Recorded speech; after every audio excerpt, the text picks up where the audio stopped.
We are bidding the boilers as what we're calling bid package 3. It's strictly an equipment bid, and that's bid package 3.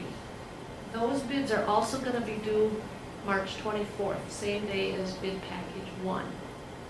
That way the boilers can be ordered, they will come and they will be considered owner equipment. So when bid package 2 goes out, which bid package 2 will contain all of the HVAC, plumbing, electrical, all of that, the first job that goes with bid package 2 will be to demolish the current boilers, install the new boilers.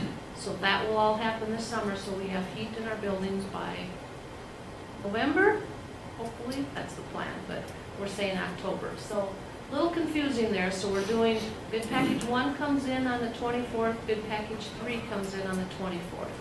So precast walls and then boilers, that's the two big items with those two.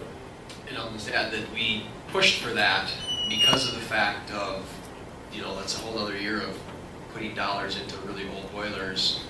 And so thankfully the construction company and our architect helped us out get that because. And the engineers, and they agreed, I said. It just made no sense for us to say, hey, another. Saves the district some dollars, big dollars in repair maintenance on boilers that we currently have because of their age.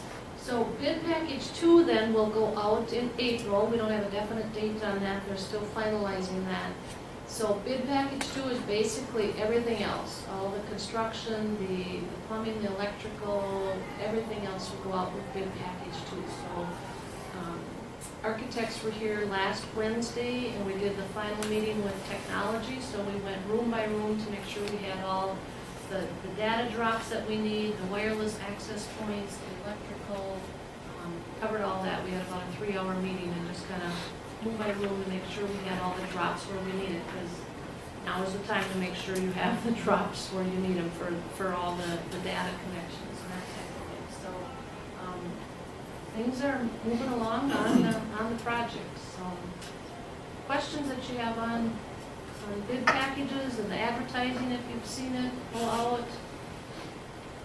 So what's the biggest bid? When you talk 1, 2, 3, where's the boatload of those dollars going bid package 2? Bid package 2, yeah. What boiler heats the field house? They run on their own separate system. So we're looking at, they run on roof unit, top units. So that will continue? That will continue as it is right now with they're looking at if at some time those rooftop units fail, that we have to start looking at repairing them. They're making it so it can be connected to the new construction. Via Lincoln or via the high school? They weren't sure yet which way they were going to go. Yep. And it still might be the best option for that building to replace a rooftop unit. Right now, they're running fine. We don't have any issues. So if they would have to, whether they went with the high school boilers or the Lincoln, there'd be more than enough boiler horsepower to... Correct. Yep. Yep. And they worked really closely with Brady, with facilities, not just Brady, but basically Ron and Mike. The engineer was, we sat down, Chris and I were down there for a meeting, but then he emailed all the specs to Brady and his guys so they could review what kind of boiler, what kind of burner, everything. So it was in line with what the guys wanted, and then they consulted with who we have work on our boilers and to make sure, yep, this is what we want. So they were very thorough about speccing the equipment that we specifically wanted. There's a couple options, but both the top 2 options, the guys that's what they wanted. So they worked very well with making sure we got the equipment that met their needs and that we had somebody that Go ahead. Just curious, what type of fuel do these new efficient boilers use? They're all natural gas, just like we have. And will there be asbestos removal with taking the old boilers out? Yes, there is not a lot of asbestos. There is some in both boiler rooms, and it's mostly pipe wrappings for that right now, because the district will pay for the asbestos removal because we'll run that under our health and safety dollars. So we have a couple other little projects that we're gonna have done at the same time. So our first estimate on the asbestos removal is about $15,000 total. So relatively small, not a lot left in the boiler rooms. That was kind of my question. We're only a one fuel, because I know like at work, we can run natural gas, or on the demand or the road gets really high, we can switch to a different fuel as well. Yeah, we're dual fuel right now at the high school. And we're dropping that and going to just natural gas.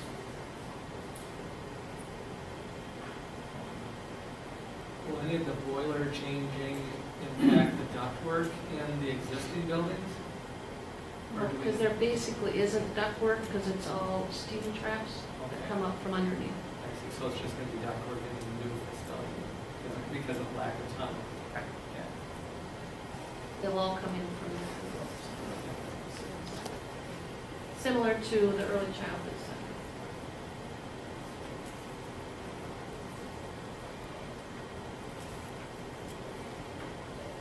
Any other questions, or if you think of it, jot it down, you can ask me later. Other than that, like I said, my other items are all on the agenda, so I will be working on budget, getting things ready, looking at that, talking with the executive cabinet team, looking at staffing for next year, trying to get things in place.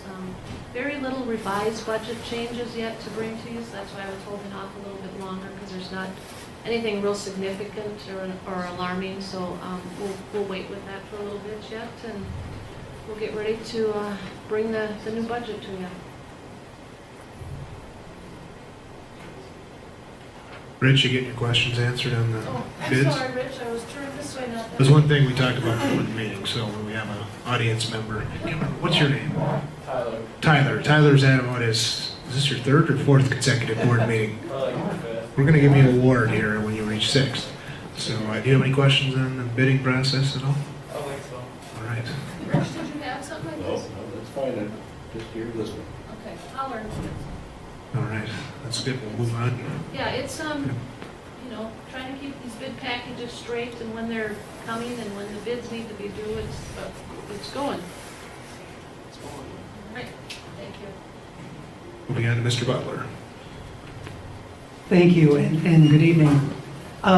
Last Wednesday, one of our teachers at our PLC meeting mentioned, she said we've been to a lot of trainings, we've had a lot of discussions, worked with difficulty in scheduling, and she said, now I see, after 2 years, we're talking about exclusively at the PLCs what kids are learning versus what they're doing. And that was very encouraging, and I said, thank you, and I want to share that. Because I think it really captures, after all that training, what the essence of what we were learning 2 summers ago. Our PBIS cohort went to Mankato, and we worked on some planning for next year, worked on a theme, some more interventions for kids. This month's theme for March at both elementary sites is a spotlight on trustworthiness, and our all-school meetings at the end of the month will recognize kids for that. Our special education assessment team moved the final kids from the intervention process to the assessment phase on March 1st. That's when all plans needed to go out to parents, so they'll work the rest of the year and finish up those assessments by May 20th. Wanted to mention under curriculum, our MCA window will be 3/21 to 5/5.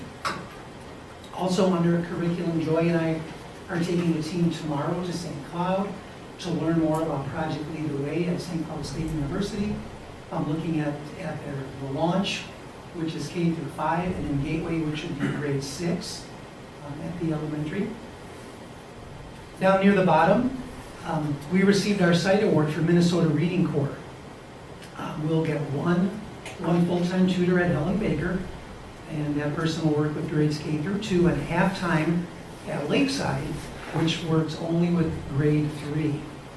And something that we learned later, our tutor at Helen Baker, Samira Williams, entered a poster contest.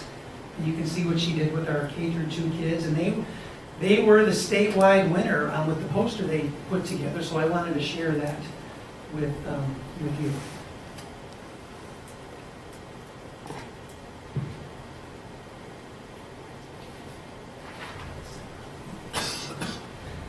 I'll go to the back. I want to recognize our elementary chess club.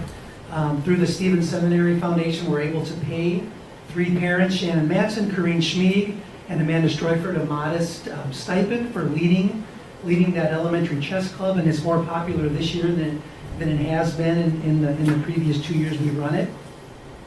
We had a kindergarten showcase on March 3rd where parents came to Ellen Baker and they went through a schedule with kids, and they went with kids to Phi-Ed, to art, and to music, and of course we had a huge turnout for that. PTO, I want to acknowledge them as well. You see the names on the bottom, and we've got Emily Schilling, Mandy Conklin, Deb Shiro, Christy Scheid, Corinne Schmieg, and then teachers Kim Borka and Tammy Sherman. I want to give them a lot of credit for we actually have a real PTO at the elementary. We did a movie night on March 4th. We had upwards of 100 kids attend, and I should acknowledge Mike too. Thank you for the technology piece. It's always reassuring when you walk in and get us going with that, so thank you. They also provided some meals for teachers during elementary conferences at both elementary sites. And finally, I'll conclude with, we have kindergarten roundup on Thursday, on St. Patrick's Day, and based on our mailing of 150 some envelopes, I expect a class of 105 to 110, which is pretty consistent now with what we've had for 3-4 years. That's all I've got. What questions do you have? Bill, just in terms of the standardized tests here, can you give us an update on where things go? Like this, I understand this is last year, the OPA. Is that right? Is that how you pronounce this now? So that goes away. And so MCA, is that all we're doing now from standardized testing, or is there others that will be done? Well, that will be the only high stakes test. A lot of what we do is standardized, and we use it for our own internal data so that teachers can respond to that testing. But we talked this morning at Cabinet.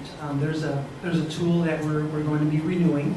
It's called Formative Assessment System for Teachers, and that'll give us similar type data that the OPA did and does up to this year.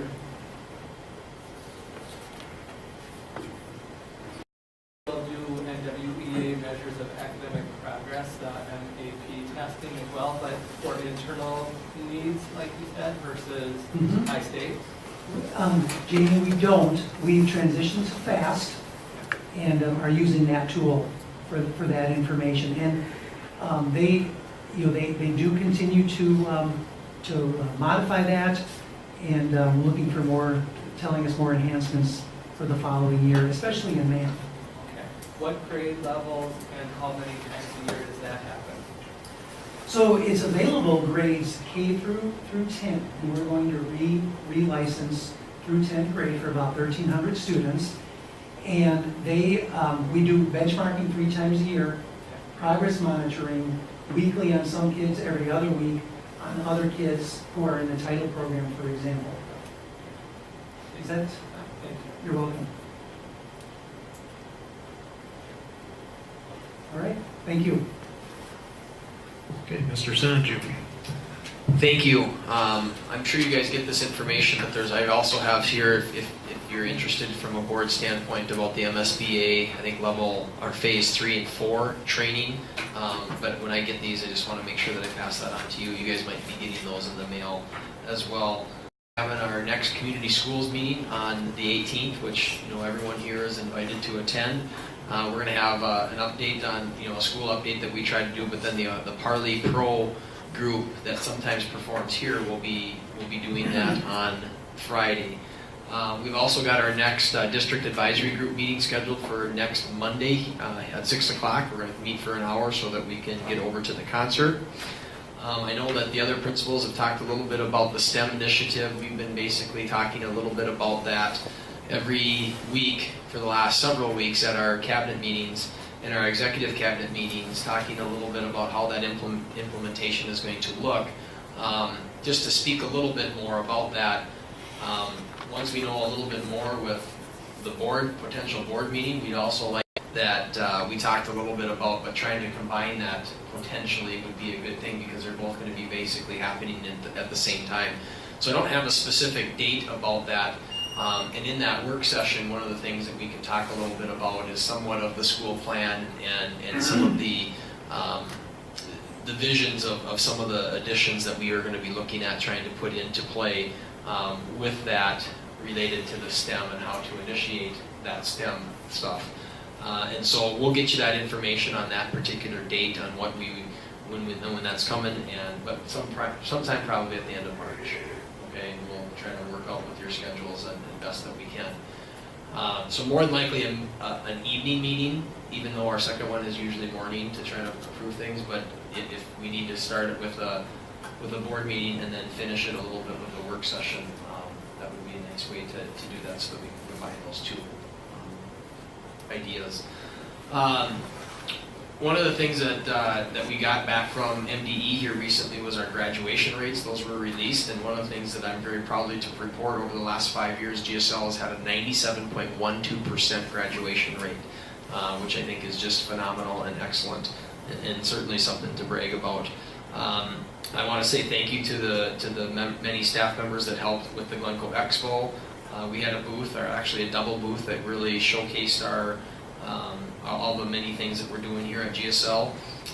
The newsletter is going to be coming out, Don, in a couple days?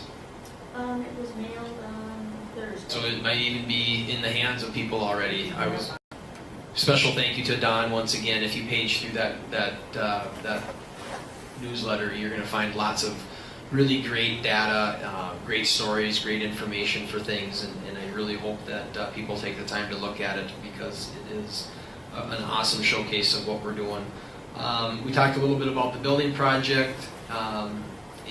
There's a lot that's going on, and obviously we are very excited to start seeing some things. One of the things that we want to have happen with the information from our construction manager is to kind of tell us a little bit about when and where we have to start rerouting the kids, because obviously this whole area is going to be safety and being able to educate those, and they said that they're going to get that information to us as soon as possible, because we want to use the link as long as we possibly can, but at some point in time that link is going to have to come down, and so we're working with that, making sure that our safety is a high priority. They have told us that we'll be able to have our buses be right out in front and be able to keep things status quo in terms of that procedure. But obviously there's going to be something that's going to be right here from this corner all the way over to the high school corner. That's going to be a safety procedure, and that's going to narrow things up a little bit for the kids. But we're just going to need to make sure when that date is and start educating our families on that. So we've got that ready to go. My work with McLeod for tomorrow is still continuing. Right now we're in a skate drive, so if anybody has any ice skates or hockey skates, kids from all over the high school are collecting those, and we're going to be able to give that to McLeod County for their Winterfest Day. And then we're also still working with the Beyond the Yellow Ribbon group out of McLeod County with our students, expanding their resource list. And then we're also preparing for the Leadership Day that's going to be happening here at the end of April. Another couple of dates that we would like you to put on your calendar. We have Celebration Day. This is an initiative that I came up with last year that I think was very successful, where we bring all of our kids together and want to invite you guys to come to that. It's going to be in the morning, where we're going to basically celebrate the successes of our students. That's going to be on May 13th. Starting basically right away at the school day right around 8:30, and then of course we're getting very, very close to just a couple months away. We'll be having graduation, and graduation, just to put on your calendars, is May 20th. Other than that, any questions? Are we going to have a groundbreaking? We are going to have that, and once we know a specific date, we will get that to you, because we would love to have all of you present, if at all possible, when that is. And so we'll work around your schedule when that day will happen, but the answer to that is yes, we want to do that. We just don't know, like, when. We can officially take shovels, and then the next day we'll have all these big tractors around. So we'll get that organized too, but it's coming very, very soon. We know that. I mean, they're gonna be doing some groundwork here very, very quickly. Exciting time. Is there any board committee reports?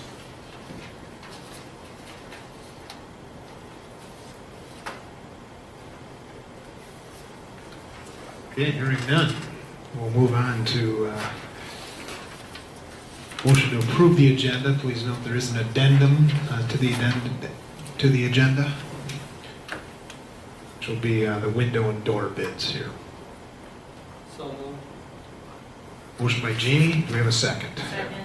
Seconded by Ann to approve the agenda with the noted addendum. Discussion? All in favor signify by saying aye. Aye. Motion carries. Item to approve consent agenda. Please note there's addendum to that as well. We have a motion to approve the consent agenda. So moved. Motion by Jason, need a second? So moved. Seconded by Kevin to approve the consent agenda with the noted addendum items. Discussion? All in favor signify by saying aye. Aye. All opposed? Motion carries. There's no old business this time, so move on to new business. Item A is a third trimester overload. Principal Sparby requests approval of a third trimester overload in order to divide the high school developmental adaptive physical education class into two sections. The wide range of abilities is the reason for this. David Frazier is the teacher, and the cost would be $1,967. Superintendent Sanju recommends approval of this request. Do we have a motion? I so moved. Motion by Ann, need a second. I'll second. Seconded by Kevin to approve the third trimester overload for David Frazier in order to divide the high school Dave class into two sections. Discussion? And just so you know that this will be something that will be an overload next school year as well. Just because the same class basically stays the same, and they want to keep it into two. We know that, and it's planned for that. So will we approve it next year again? We will approve it again, but it will be in September when we do the overload. So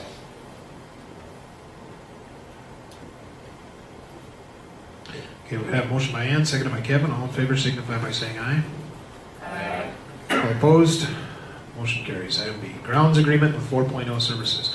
Business Manager Sander has met with Mike Hennick from 4.0 Services to renew a new 2-year grounds maintenance service agreement. The agreement will be from April 1, 2016 through November 15, 2016, and April 1, 2017 through November 15, 2017. The agreement also includes the coordination of the fertilizing and weed control maintenance. Cost for the grounds agreement is $75,990 for the 2016 season and $76,750 for the 2017 season. This represents a 1% increase over the 2015 season. The fertilizing/weed control costs are $5,302 for both years. Do we have a motion? So moved. Motion by Jamie, need a second? Second. Seconded by Jason to approve the agreement. Management services and fertilizing/weed control of the approximately 42 acres of the GSL School District's grounds from April 1, 2016 through November 15, 2017. Discussion. Just a few comments that I'll give to you. The meeting went very well with Mike. I was just looking, we started this agreement with them in 2010. So already it's our sixth season with them, and they've just been really, really good to work with. And I think when we started this 6 years ago, I think we kind of remember where we were at and what we were struggling with. So we've made a lot of improvements in our grounds in that area and just staying on top of some of those things. Just one correction. The one thing we did adjust is we went from 42 acres to 38 acres. In our discussion, we talked about the construction and the fact that, granted, between these two buildings was mostly all tennis courts, but some mowing that they don't need to take care of. But then also just north of the complex out here, where that's all going to become new playground, we don't anticipate there's going to be much mowing back there because a lot of that earthwork is going to be happening ditch and all that kind of stuff. So that'll pretty much be fenced off, part of the construction. So we agreed that we would reduce the acres.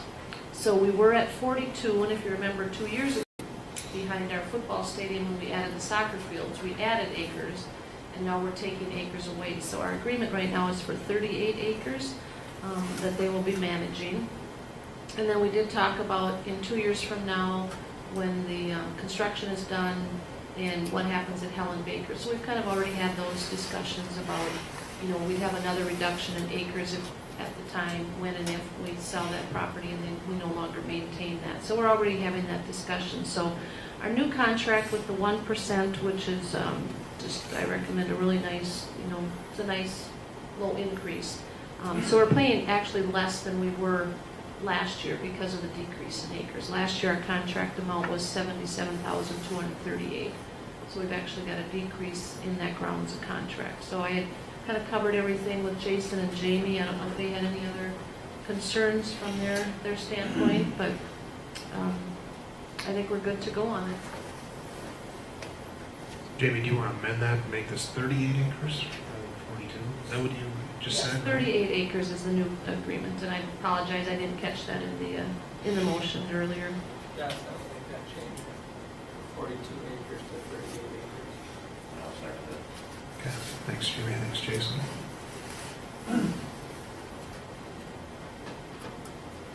So the price actually went down. Correct. Yep, so we're paying less.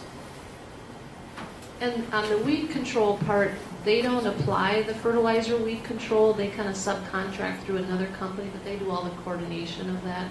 That's why we include it on the contract, because they're actually overseeing it, but they don't actually, you know, their grounds guys don't have the license to apply those chemicals, so they work with somebody else.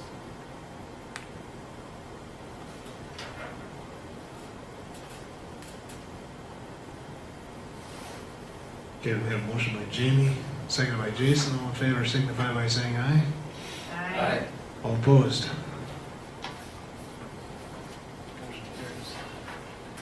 Moving on to item C, agricultural land lease. Business manager Sander has prepared a 2-year lease of the 44.2 acres of agricultural land located north of the high school. The lease for 2016 and 2017 will remain at $130 per acre and will generate $5,746 each year. Superintendent Sanju recommends approval of the agricultural land lease. Do I have a motion? So moved. Motion by Kevin, need a second. Second.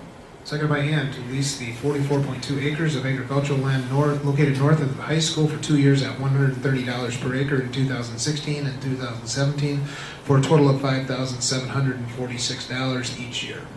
Discussion? Little information on this one. Met with Chad Stewie.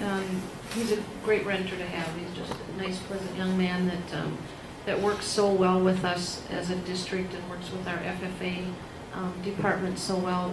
The lease has always been for the 44.2 acres, and that's the number of acres that we leave in the lease. What we do at the end of the season, whatever FFA has used, we kind of adjust that. So sometimes it's a half acre, sometimes it's an acre, depending on the last couple of years, what they've been able to plant and not plant. And he takes care of getting that tilled up for the FFA department, and when we ask him to stay away from the fence a little bit, he stays away for our cross-country path, so he's just works with us very well. We have had a lot of discussion of the drain tile that's out on that property, which is kind of another whole story that we won't get into, but that drain tile out there that we have on that acres is currently not working. We're unsure if that drain tile has been cracked, if it's been intentionally broken, not usable. So we're looking at the possibility of eventually preparing that tile and also working with all the farmers that are down the road accessing that same tile, and they would all like to see it fixed, and they also have, they would like to cover a lot of that cost. So the main reason we kind of visited with Jason and Jamie again on this, instead of increasing that dollar amount right now because of the quality of the land, the possibility of if we do some tiling out there, if we fix the tiling, if we improve the land, that quality, at that time we might have the discussion about increasing that a little bit. At this point, We just kind of wanted to leave it status quo. We're collecting enough rent money that covers our taxes out there. Taxes did go up there because of our building project. Before that was not taxed, the referendum piece, because ag land is not taxed with referendum, but building project it is. So we saw the impact of that as well, just like, the majority of the farmers. But we do cover enough that it's still covering our taxes, and I'm recommending that we continue that same lease agreement. So I just had a question now. So Ann and I went to this meeting that was more information only here on the water drainage, and one of those things that they felt strongly on was running that tile line. So the Buffalo Creek Watershed meets here next Tuesday to really give the city of Glencoe a final, either yes, they accept that plan, or no, and we're a small part of that. Michelle has talked about that, yeah. Well, It still part is of it's part the of the same city line. of Glencoe plan with that line. Now, who pays for that and those kind of things, that's really not yet been discussed, but once again, is it part of our building project, or is it not part of our building project, and it's on our property, so I would assume we would be probably in charge of that, even though it's part of the city of Glencoe plan. So hopefully after a week from tomorrow, there's better clarification as to what the Buffalo Creek Watershed will allow the city of Glencoe to do.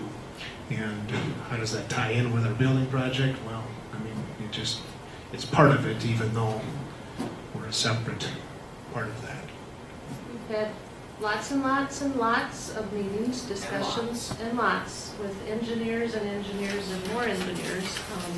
At this point, just to summarize it quickly, Buffalo Creek Watershed approved the school's permit so that the water that drains from our facility will go into the school's pond, just right north here. So that's done, over with. So the other piece of that, the city's project needs a permit from Buffalo Creek Watershed, and that's where their plan ties in the line that's on the school property. And so part of their new, evaluation and discussion, they're looking at that tile line that's out in our ag land. And if that can be reconnected, fixed, that would drain our wetland, which the pond drains into, and it goes on from there. But so, kind of two separate things, but for our projects, it's going to drain into our pond, and then the city portion is another kind of whole separate piece of it. But we're tied into that, so it kind of all gets intermingled, but our project, we're good to go.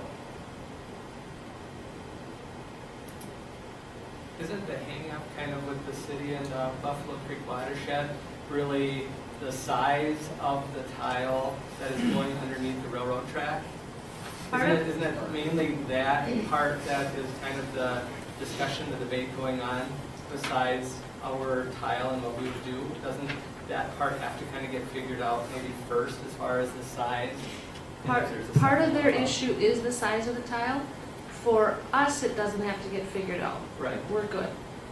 Yeah. The other big part is, it actually comes down to whose water it is and whose water can flow into that ditch that belongs to the ditch owners. And they have to give permission of whose water can flow into that. So that's kind of another whole piece of it between the farmers and Buffalo Creek Watershed and the city. So there's a lot of different players and how that water all flows to that ditch and, under the railroad. Well, I think they're, It's a private ditch owned by the farmers, yeah. We're part of that. We don't have a problem if our water is considered technically an owner also of that ditch.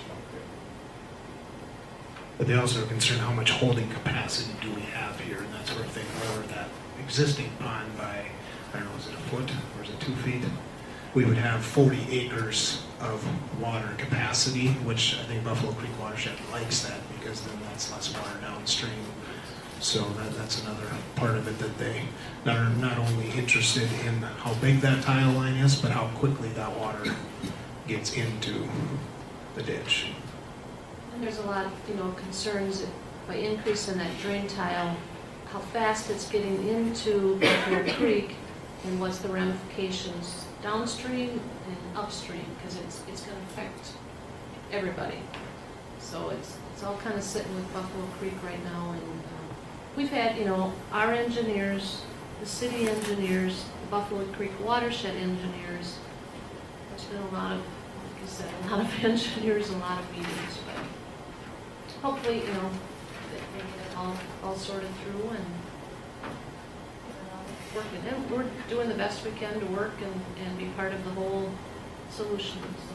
Well, I think we owe a thank you to each of those entities for obviously including the district in the discussions, and we needed to be a player at the table, we needed to be part of that discussion.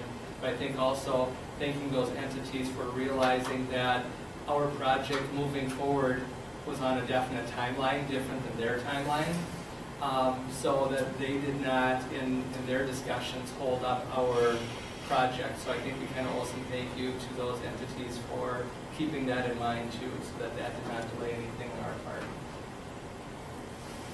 However, we still need the city of Glencoe to give us a permit, so that's still a part of it, but hopefully next Tuesday that moves forward.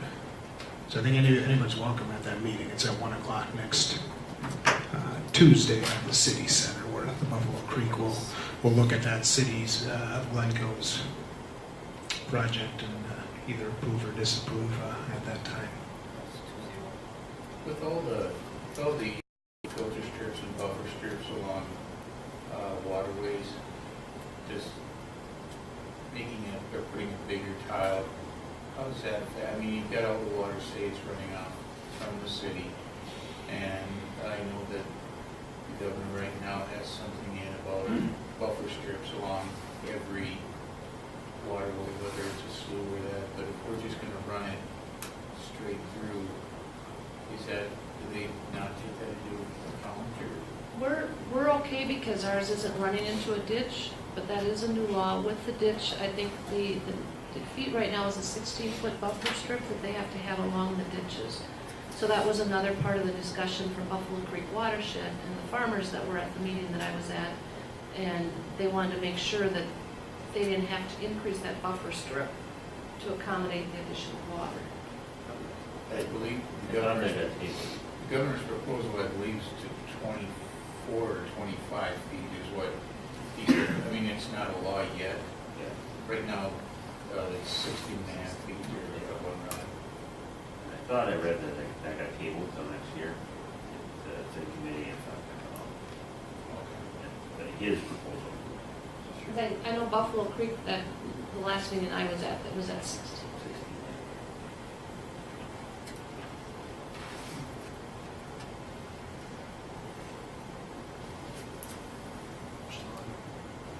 Yeah, we have a motion by Kevin and it was seconded by Ann. Any further discussion? All in favor signify by saying aye. Aye. All opposed? Motion carries. Item D, Southwest West Central Service Cooperative Agreements for 2016-2017. The Glencoe-Silver Lake School District utilizes several services provided by the Southwest West Central Service Cooperative. The following services are recommended by the administration. The Service Cooperative membership dues. I'm not going to read all of those numbers there. You can look at those as to where they were this year and where they are next year. The Health and Safety Management Assistance contract, the Regional Management Information Center contract, Basic Technology Services, and Special Education Services contract, which includes Behavior Services Option B. The Senator will provide further information about these contracts at this time. And it's driven by enrollment in some capacity. Is that why we have those child count numbers listed there? Yeah, that's correct. They take the October 1st child count from the previous year.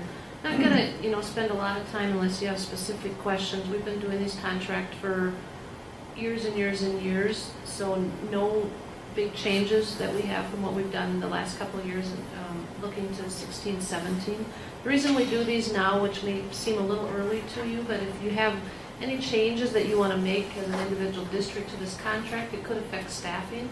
So the co-op needs to know that if you're decreasing services or days or hours, especially on, the special ed, if they have to adjust staffing on their end, they have ample time to meet contract requirements. So that's why you see them always now, it's kind of early in March. But we're not looking at any changes. Basically, the dues is just our membership agreement with them, so we can take advantage of being part of the cooperative. Health and safety management assistance is just their assistance, helping us with some health and safety issues. They have a person that comes out twice a year that does mock OSHA walkthroughs, and not the real OSHA, which we didn't talk about. We'll come back to that one, but they offer any type of assistance. If you have questions, is this a health and safety thing?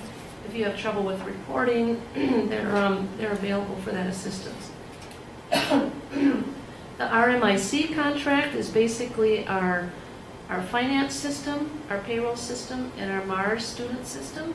So they offer all the software for those systems and all the support for those systems. Huge component of that agreement with the cooperative. It'd be hard to survive without the support that we get with our finance and payroll and student system, and making sure that is all submitted correctly to the right agencies. Basic technology service, because we have such tremendous technology staff in-house. Mike's not listening. We can do a lot of the networking and some of those things that smaller districts maybe not have the capability, so you can kind of choose the level of technology services you want. We go with a very basic service that just allows us some support, also discounts on things we may buy, discounts on workshops, those type of things. So we just have the real basic package. And then the special education services basically includes for us our coordinator position, some OT time, some of our preschool coordinator services, our visually impaired services, and our social worker services. Those are the big areas that we get as part of our contracts. And then we do get that behavior services, a little bit of behavior analysis that we have about 40 hours that they offer of services, consultant work to come out and help the principals with certain student concerns, student identification and behavioral needs.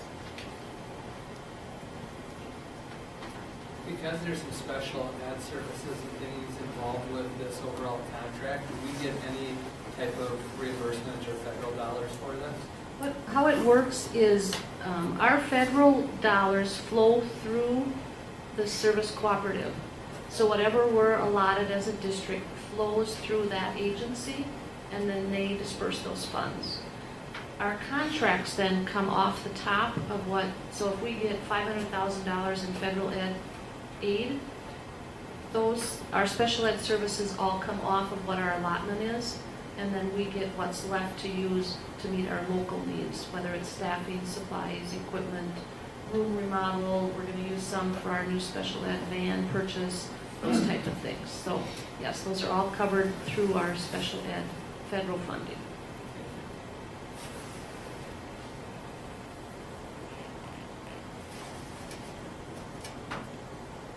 Do we have a motion? I so moved. Motion by Andy, a second. Second. Second by Jamie.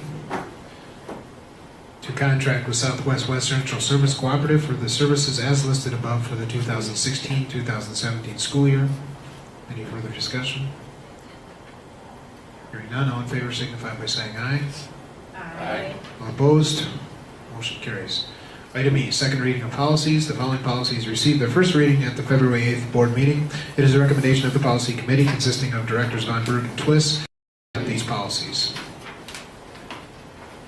I read through those policies the first time in February, so we'll read them again. We have a motion. I so moved. Motion by Andy, a second. Seconded by Jason to adopt the policies listed above. Discussion? Was there any other discussion about selling things out of lockers and stuff? And I don't know necessarily if that it would go with 724, but just any other discussion at the policy committee about either having an insert into that policy or a policy of its own, since there isn't one currently, or because they're not going to There be. hasn't been any further discussion that we didn't need tonight, so. Okay. Think of, tell us. what did I tell you? Well, you said that there was an administrative, like, little line at the beginning that kind of said. And then also our vending machine policy kind of help cover that as well. Is that the policy that I sent out?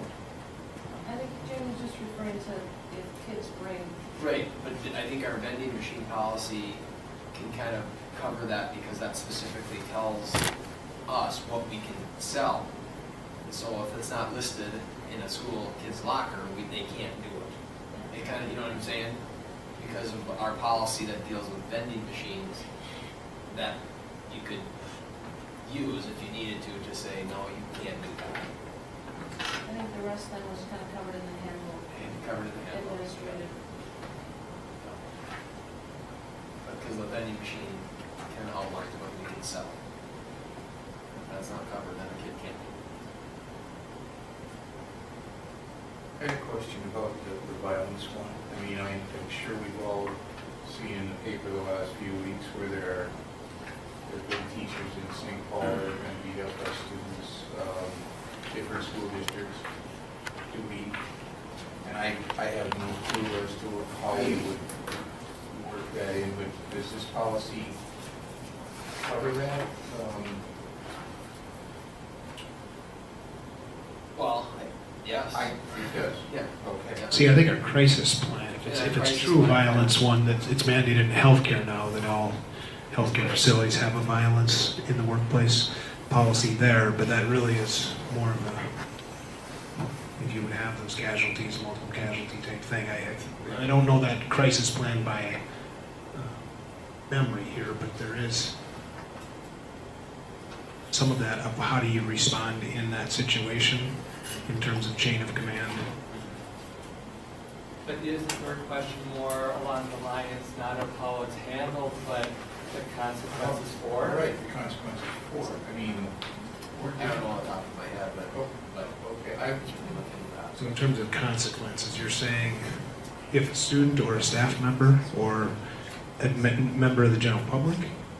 well, like I said, St. Paul, I believe the teachers almost made it they weren't going to do a contract because they wanted more protection because, I mean, the guy that was slammed into the wall with two students while the rest of the class was watching and some of them were videotaping, and so I'm just, like I said, I have no idea how it would be in this policy or where it would be, but what,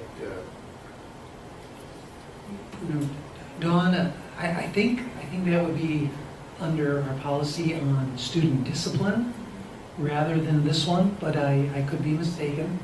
Although this one talks about the purpose of the policy is to recognize that violence has increased and to identify measures that the school district will take in an attempt to maintain a learning and working environment that is free from violent and destructive behavior. And then it goes on to list all sorts of different measures and prevention strategies. And it gives specific information for supporting students and supporting personnel. So I would think that this does cover it that. does, okay. I think there are a lot of policies that do probably the same thing, like Bill was saying, that discipline is involved. I think our old VEAS program has some tie into this, and with the prevention. Okay, that's, And it's covering not only staff, but public as well, since part of our facility, the field house, is public as well, that the public is obviously protected and safe just as our staff is too. This is something that we need to make sure is worded correctly within our policies also.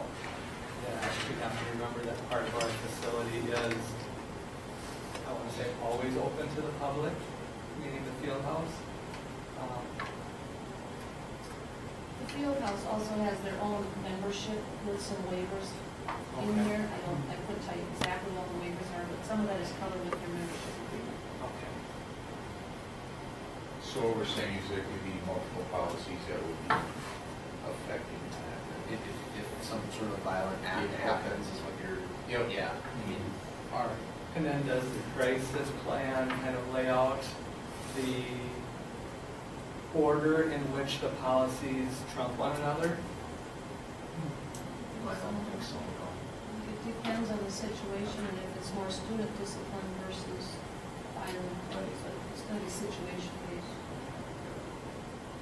I think that- Crisis plan gives you kind of a map of what to do Yeah. in certain situations, but, you know, if there's something, a violent situation that happens, a lot of variables are affected on there. We certainly have the right to discipline the way we see fit.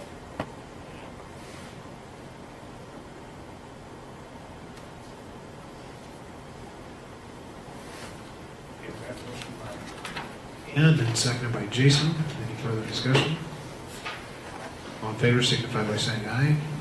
Aye. All opposed? Motion carries. Item F, first reading of policies. It is a recommendation of the policy committee to bring back the following policies for adoption at the next school board meeting.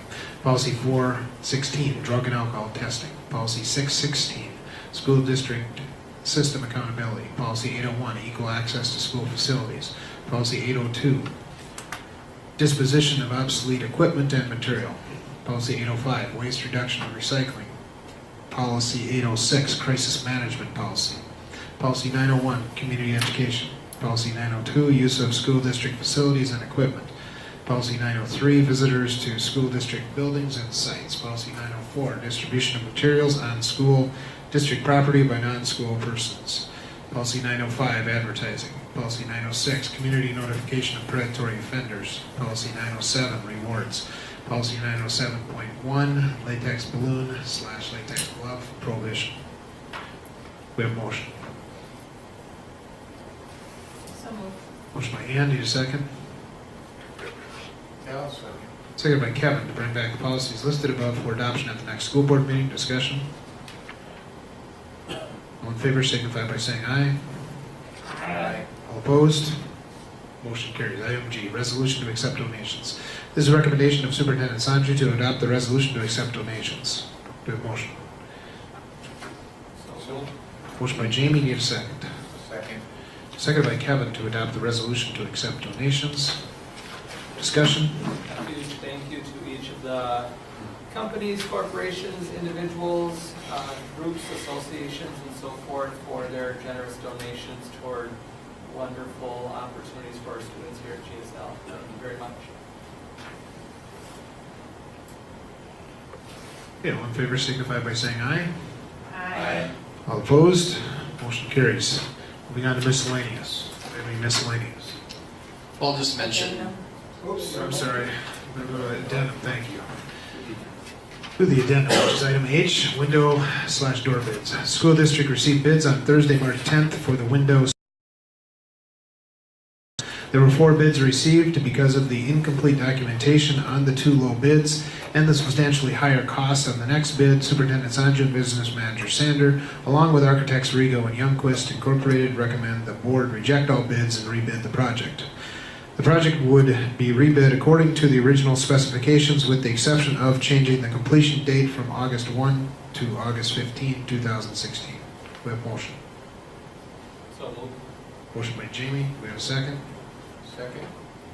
Seconded by Kevin to bid the window/door project at Lakeside M High School and authorize Superintendent Sanju, Business Manager Sander, and architects Rigo and Youngquist Incorporated to award the window rebids on March 31st, the day the bids are due, after completing the bid validation in order to ensure product delivery time for the completion date of August 15, 2016.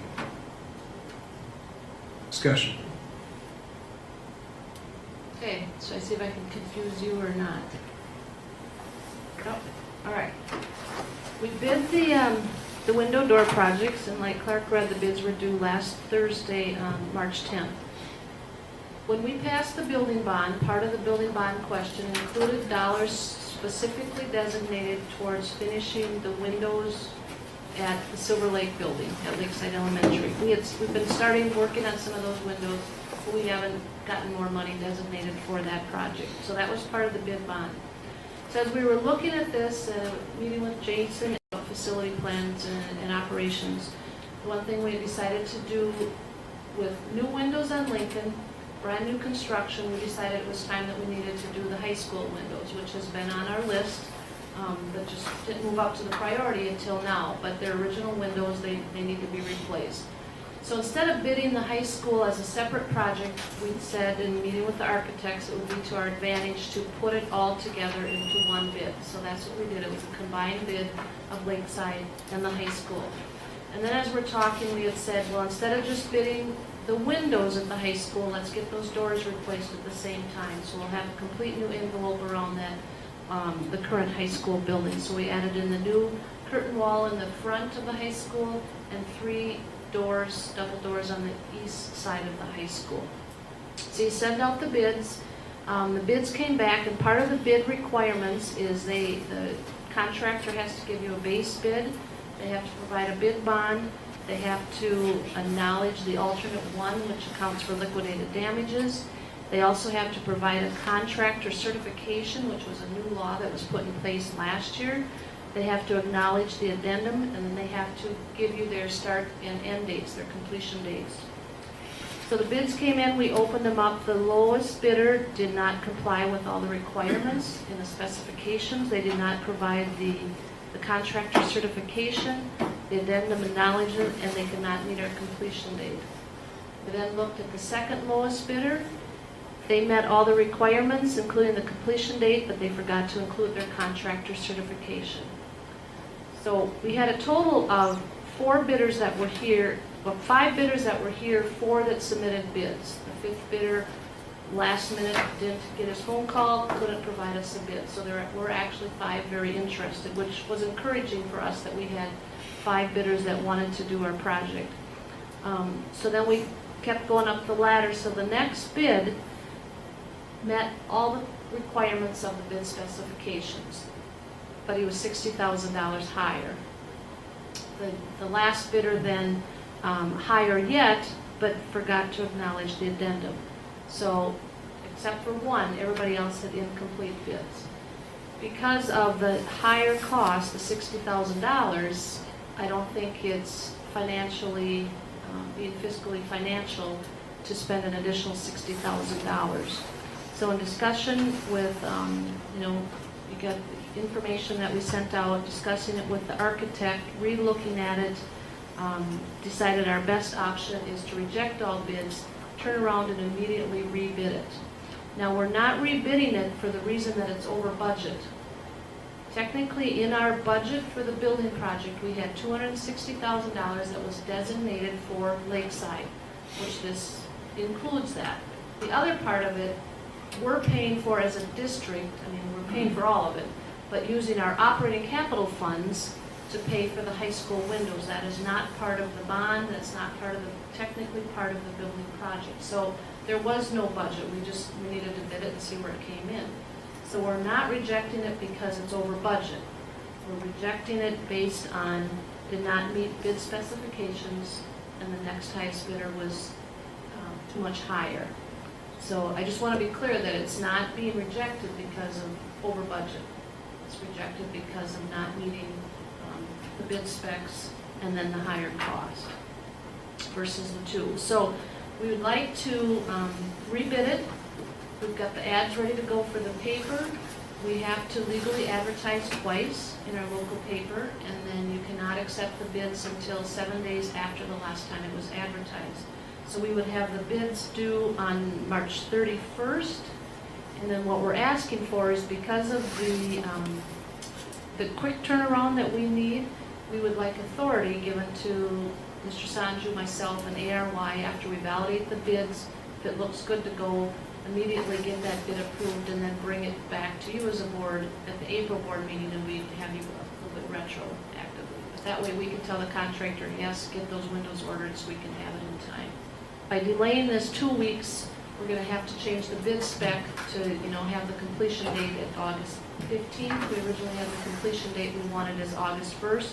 so we could be done, have them out of here. We know there's still always some construction things going on, but to have them as complete as we can before school starts. So we might have a little bit of, interruption into some classrooms if things aren't quite done, by the time school starts because of, the delay now in getting the project going. So that's kind of the gist of it. Questions? So any of these people who have bid before can bid again and maybe Absolutely. include the things they left out? Yep. And the architects already has contacted all 5 of the bidders that either presented a bid or were interested, and they will do now an addendum giving them, the same bid specs with the exception of the completion date.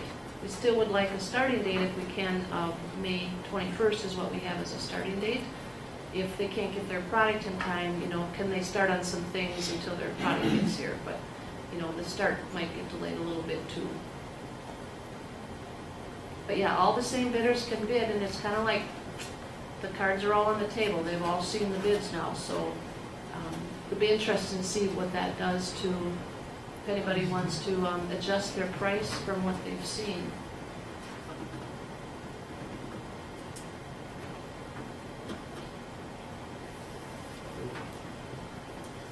It's in our favor. Okay, we have a motion by Jamie, second by Kevin. All in favor, signify by saying aye. Aye. Opposed? Motion carries. Miscellaneous? I was just gonna give a quick little update. We're still, actually met with a couple of groups for Helen Baker. Obviously that sale is still there, nothing finite or anything like that, but there was a couple groups out there that had some interest, and we gave them the information that they had, and we'll just kind of keep waiting and seeing what happens there. And then as Michelle alluded to earlier, we actually had an OSHA inspection at GSL, the official guys. I've never seen it or had it ever happen to me in my career of education. But they came walking in and they did the stuff, and they said that we did really, really, really well. Now, we haven't seen any reports or anything like that, but all indications were that they did not go to Helen Baker, but they looked at our logs and they said, "Thank you very much, looks great," and they turned them right back to us. And so, They did Lincoln and the high school. correct. Yep. And they basically said that that's the ones that they stick with because of that's where you see most of the hazardous stuff. You don't necessarily see all of that at the elementary schools, and so they said these are the 2 facilities that we want to see, and they went and saw the places that they wanted to see, and thanked us very much for our cooperation and said we did a great job, and we'll see what happens and we'll keep you posted on it. But just like Michelle, you always hear about it, and we've always told our staff these are things that you have to do. You never know when OSHA will be here. And all of a sudden one morning I got Lori came walking down the hall and said, "OSHA's here." Oh, and just listened to what they had to say, and we got them everything they needed. And you said Lakeside wasn't part of it mainly because they're in elementary, but. That's still, what they said. But I'm sure the logs still had information about Yep. Lakeside in it Yep. anyway. They chose not to go up there. Yeah. It wasn't our choice. It was, so. Well, the nice thing is if they're gonna fine you, they give you that fine right away. Send you a scud line on that one. Well, that's a good indicator then, because they thanked us and said, "Have a great day." So we'll see. But We left them in Brady's hands, so that. Wait. Yep. That's a fine itself.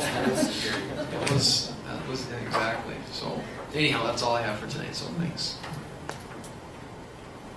Right, do we have a motion to adjourn? So moved.